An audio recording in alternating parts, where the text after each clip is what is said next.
Hello दोस्तों, आज हमारा डेली वोकैबुलरी का डे 5 है, जहाँ पे मैंने वापस से इंडियन एक्सप्रेस से 6 नए वर्ड्स उठाए हैं और उन 6 नए वर्ड्स को हम सीखने की कोशिश करेंगे with the help of tricks and stories. By the end of this video आपके दिमाग में वो 6 नए वर्ड्स बिल्कुल छप चुके होंगे, तो वीडियो को बिल्कुल एंड तक देखिएगा। एंड टू माई सरप्राइज, इन 6 में से 2 ऐसे वर्ड्स हैं जो कि CDS और SSC के PYQs भी हैं, तो वीडियो को एंड तक देखिएगा। You will definitely benefit something out of it. ठीक है, इसके अलावा मैंने प्लेलिस्ट बना दिया है इन सेशंस का, तो आप प्लेलिस्ट पे भी जाके पुराने सेशंस भी चेक कर सकते हो, डे 1, 2, 3, 4 के। इसके अलावा इस सेशन का जो PDF होता है उसको मैं इस टेलीग्राम चैनल पे डाल देता हूँ। At the same time we have also started sectional mock tests for the GS and for English, तो आप इसका भी फायदा उठा सकते हो टेलीग्राम चैनल को ज्वाइन करने के बाद। डेली बेसिस पे आप इन टेस्ट को दीजिए, you will definitely see your marks improving over the period of time. चलते हैं, सबसे पहले शुरू करते हैं अपने पहले वर्ड के साथ। तो पहला वर्ड है हमारा बिसेट। ठीक है, बिसेट को आप तोड़िए B + सेट, और फिर आप ऐसे इमेजिन करो इसको कि अगर आपके पास बी मतलब मधुमक्खी अगर आपके ऊपर सेट हो जाए, ठीक है, बहुत सारी मधुमक्खियाँ अगर आपके ऊपर सेट हो जाए, मतलब आपका पीछा करने लगे या फिर आपकी तरफ आने लगे, तो इसका क्या मतलब होगा कि आप मुश्किलों से बिल्कुल घिर जाओगे, आप पूरी तरह से मुश्किलों से घिर जाओगे। तो बिसेट का मतलब भी यही होता है, to get overwhelmed by problems या फिर to get surrounded by problems. ठीक है, तो आपको बिसेट याद हो गया होगा। सिंपल, आपको बी और प्लस सेट में इसको तोड़ देना है, और आपको याद रखना है कि अगर मधुमक्खियाँ आपके ऊपर सेट हो जाएं तो आप प्रॉब्लम से घिर जाओगे। ठीक है, तो इसका सेंटेंस अगर हम बनाएं तो many of these opposition political parties are currently beset by deep internal weakness. तो जो इनका सबसे बड़ा प्रॉब्लम है, जो पॉलिटिकल पार्टीज हैं, उनका ये है कि उनके इंटरनली वो वीक हैं, ये उनका सबसे बड़ा प्रॉब्लम है। इस सेंटेंस का ये मतलब हुआ। Next, the highway construction project was beset by constant bureaucratic delays and funding shortages. ठीक है, सो सेंटेंस हमेशा किसी भी वर्ड को सीखने के बाद ज़रूर बनाइए, तो आपके दिमाग में स्टिक कर जाता है उसका यूजेज, और उसको कैसे यूज़ करना है वगैरह आप सीख जाते हो। नेक्स्ट वर्ड पे चलते हैं। नेक्स्ट वर्ड है हमारा टीनियस या टीनस। ठीक है, तो इसको आप वापस से ब्रेक करिए। अच्छा, इसको हम प्रोनाउंस करते हैं टेन्यूअस। ठीक है, तो बड़ा अजीब सा प्रोनाउंसिएशन है इसका, टेन्यूअस। तो टेन्यूअस का मीनिंग क्या होगा, तो इसको अगेन आप ब्रेक करिए। T से टेंशन प्लस अस। अब सोचिए कि मेरे और आपके बीच में अगर टेंशन पैदा हो गई, ठीक है, तो अगर मेरे और आपके बीच में टेंशन पैदा हो गई तो हमारा रिश्ता क्या हो जाएगा, हमारा रिश्ता कमज़ोर हो जाएगा, हमारा रिश्ता वीक हो जाएगा। तो इसका मतलब होता है वेरी वीक। अच्छा, मैं पेन का साइज़ थोड़ा चेंज कर लेता हूँ। ठीक है, तो इसका मतलब होता है वेरी वीक, थिन या फिर अनसर्टन, लैकिंग सब्सटेंस और स्ट्रेंथ। ठीक है, तो बहुत सिंपल है। टीनियस का मतलब आपको ब्रेक करना है टेंशन प्लस अस। तो अगर हमारे बीच में, मेरे और आपके बीच में अगर टेंशन पैदा हो गई तो हमारा जो रिलेशनशिप है वो जो है वो वीक हो जाएगा। तो एक तो ये तरीका हो गया। दूसरा तरीका ये हो सकता है कि टीनियस को आप प्रोनाउंस, या फिर आप ऐसे सोच सकते हो कि टाइनी से रिलेट कर रहा है थोड़ा सा, टीनियस या टाइनी। अब कोई चीज़ अगर टाइनी होगी या कोई इंसान अगर टाइनी होगा, जैसे बच्चे होते हैं, छोटे से होते हैं, तो ऑब्वियसली वो वीक होते हैं, फिजिकली वीक होते हैं। ठीक है, अगर थिन हो सकते हैं, वीक हो सकते हैं, तो एक्चुअली में मुझे बस मीनिंग याद रखना है कि टीनियस का मतलब होता है वीक। तो आप उसको या तो टेंशन बिटवीन अस करके याद रख लो, या फिर आप टाइनी करके याद रख लो, बट टेंशन बिटवीन अस मेरे हिसाब से बेटर तरीका है इसको याद रखने का। सेंटेंस देखते हैं। The tenuous nature of the peace process was reinforced when both countries exchanged sudden military strikes. ठीक है, तो tenuous nature of the peace मतलब जो पीस था, जो कि ऑलरेडी बहुत कमज़ोर था दोनों नेशंस के बीच में, ठीक है, उसमें और दरार आ गई जब दोनों कंट्रीज के बीच में मिलिट्री स्ट्राइक्स होने लग गए। तो his argument in the court was too tenuous to convince the जज। तो his argument was too weak to convince the जज, इसका ही मतलब हो गया। तो 2 वर्ड आपको समझ में आ गया होगा। पहला था बिसेट, जिसको हमने बोला B + सेट। अगर मधुमक्खियाँ आपके ऊपर सेट हो जाएं तो आपके लिए, आप चारों तरफ से प्रॉब्लम से घिर जाते हो, तो बिसेट का मतलब होता है चारों तरफ से प्रॉब्लम से घिर जाना। वैसे ही टीनियस का मतलब मैंने बोला टेंशन प्लस अस। अगर हमारे बीच में टेंशन पैदा हो गई तो हमारा रिलेशनशिप क्या हो जाएगा, वीक हो जाएगा। तो टीनियस का मतलब होता है वीक। तो टीनियस को आप ऐसे भी याद रख सकते हो, टाइनी। तो टाइनी से भी, टाइनी इंसान वीक होता है जनरली। नेक्स्ट चलते हैं, डिसेंट हमारा सिंपल वर्ड है। ये वर्ड SSC में आ चुका है ऑलरेडी, तो इसको आप ऐसे याद रखो, डिस प्लस सेंट। ठीक है, तो आपके पापा ने आपको बोला कि बेटा 7 बजे से बैठ जाना पढ़ने के लिए, तो आपने डिस मतलब डिसएग्रीमेंट सेंड कर दिया अपने पापा को व्हाट्सएप पे। ठीक है, आपने डिसएग्री का मैसेज सेंड कर दिया अपने पापा के व्हाट्सएप पे। तो डिसेंट का मतलब होता है डिसएग्री करना किसी चीज़ से, डिसएग्रीमेंट। ठीक है, तो डिसेंट को आप याद रखो, डिस प्लस सेंट। तो डिस मतलब डिसएग्रीमेंट, तो डिसएग्रीमेंट ही आपका सही जवाब है। ये एक्चुअली कंसेंट का उल्टा होता है, कंसेंट का उल्टा होता है डिसेंट। ठीक है, तो ये सिंपल वर्ड है, इसके लिए आपको ज़्यादा दिमाग लगाने की ज़रूरत नहीं है। नेक्स्ट है कंटैंकरस। कंटैंकरस एक ऐसा वर्ड है जो कि CDS में मल्टीपल टाइम्स पूछा गया है। ठीक है, तो इसको याद रखने का बहुत सिंपल तरीका है। इसको आप ब्रेक करो, कान प्लस टैंकर। ठीक है, अब इसको एक स्टोरी से याद रखेंगे कि सपोज आप सुबह सुबह उठे 7 बजे, और जब आदमी सुबह सुबह उठता है तो बिल्कुल पीस चाहता है अपनी लाइफ में, है ना। वो चाहता है कि शांति से बैठ के मैं चाय पीऊँ और जो शांति है, पीस को मैं एंजॉय करूँ।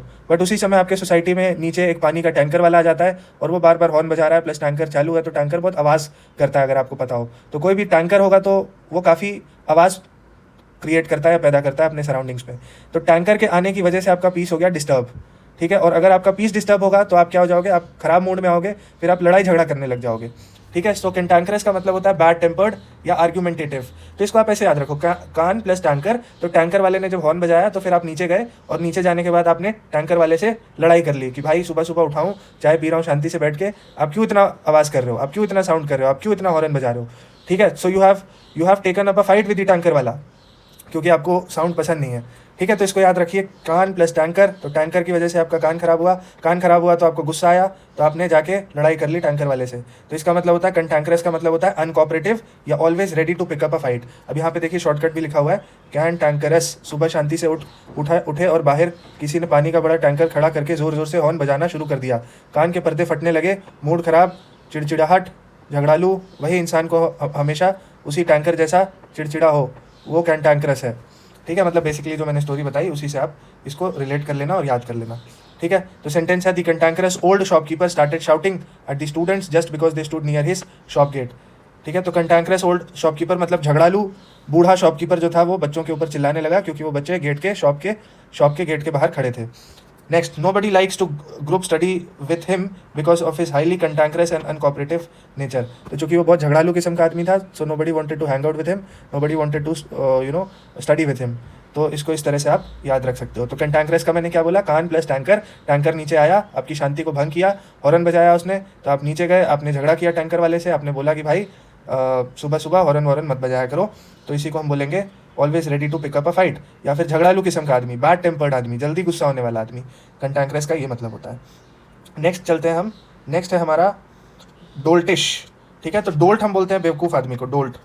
अगर आप इंग्लिश मूवीज़ देखते होगे तो आपको पता होगा, डोल्ट मतलब होता है बेवकूफ़ आदमी, फुलिश आदमी, स्टूपिड आदमी, ठीक है। तो इसको आप ऐसे याद रख सकते हो, डोल्ट से याद रख लो ढोल, ढोल बुद्धि, ठीक है। ढोल बुद्धि क्या हो गया, जिसके दिमाग में जल्दी कोई चीज़ घुसती नहीं है, कितने भी इजी तरीके से समझा दो उसको, वापस से पूछेगा कि समझ नहीं आया, एक बार फिर से बताइए।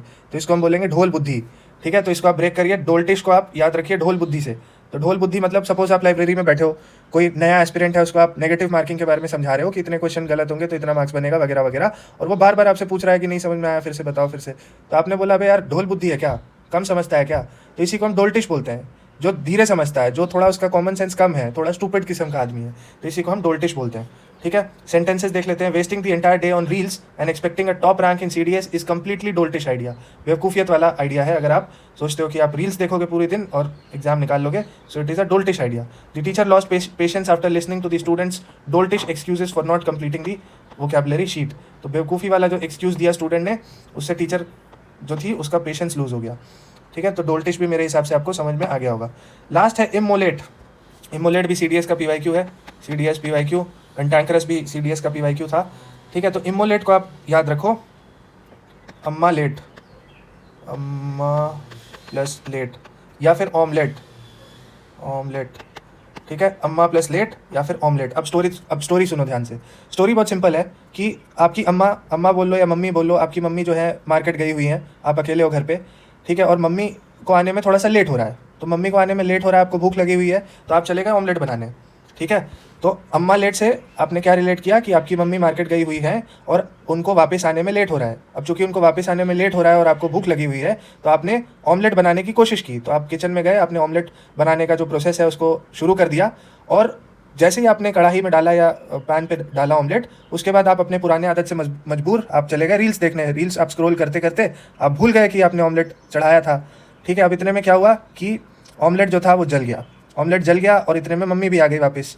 तो मम्मी ने देखा कि ऑमलेट जो है वो बिल्कुल जल के राख हो चुका है, भस्म हो चुका है पूरा, ठीक है। तो इमोलेट का यही मतलब होता है, to kill or offer as a surprise specially by burning. तो किसी चीज़ को जला करके त्याग कर देना, या किसी चीज़ को डिस्ट्रॉय कर देना आग के हवाले करने के बाद, मतलब किसी चीज़ को डिस्ट्रॉय कर दिया आपने आग में जला करके, इसी को हम इमोलेट बोलते हैं। तो पुराने ज़माने में हिस्ट्री में हम पढ़ते हैं ना कि जब राजपूत वगैरह जब लड़ते थे तो वो अपने वहाँ पे एक जौहर सिस्टम प्रैक्टिस किया जाता था। ठीक है। तो जो जौहर सिस्टम में क्या होता था कि अगर उनको लगता था कि द डिफीट इज़ इनएविटेबल, तो जौहर सिस्टम में उनकी वाइफ्स और उनके बच्चे आग में जल के खुद को सैक्रिफाइस कर देते थे। तो खुद को सैक्रिफाइस कर देते थे अगर उनको ऐसा लगता था कि वो हारने वाले हैं। तो इसको हम जौहर सिस्टम बोलते हैं। तो जौहर सिस्टम के लिए इमोलेट वर्ड बिल्कुल एप्ट है। ठीक है। तो इमोलेट को कैसे याद रखोगे? अम्मा प्लस लेट। अम्मा आपकी लेट हो गई तो आपने ऑमलेट बनाया, फिर आप रील देखने चले गए तो ऑमलेट आपका जल के भस्म हो गया। तो जल के भस्म हो जाने को ही हम इमोलेट बोलते हैं। ठीक है। तो किसी चीज़ को जला करके डिस्ट्रॉय कर देना या फिर किसी को जला करके मार देना, इसको हम इमोलेट बोलते हैं। अब सेंटेंसेस देख लेते हैं। In ancient history many brave warriors chose to immolate themselves rather than surrendering to the enemy forces.